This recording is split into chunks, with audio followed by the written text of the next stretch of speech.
Welcome to The King Fighting. I'm your host, Paul Molina.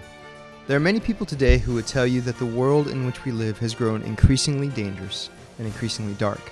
In fact, if you were to open a newspaper, turn on the news, or try to watch almost any show airing on primetime television right now, you would immediately note that the issues facing us today and the culture in which we live has changed significantly in just the last few decades. And in today's world, you would also note that many people find themselves confronting a darkness on all sides with little hope of escape. It's as if, for many, the world has become harder to navigate, more treacherous, more hopeless. But The King Fighting takes an altogether different view.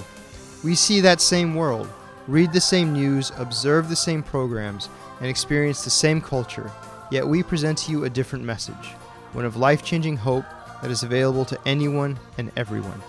In each episode, we will meet people, ordinary people just like you and me, who witnessed extraordinary things in their lives, where once seemingly hopeless situations miraculously gave way, and now these people live lives filled with hope, joy, and freedom.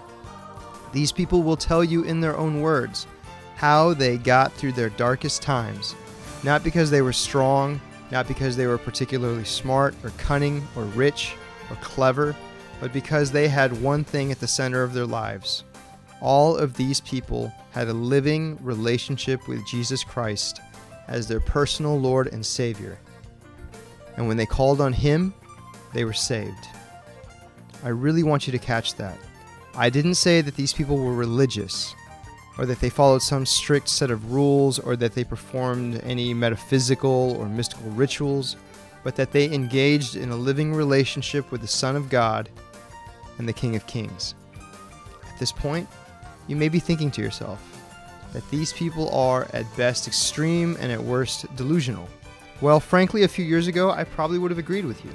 However, just because something is extreme, that doesn't automatically make it invalid or irrelevant. Besides, isn't it true that desperate times call for desperate measures?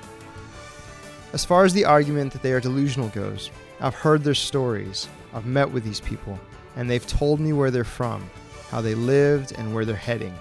These people found themselves in helpless situations, and they knew it.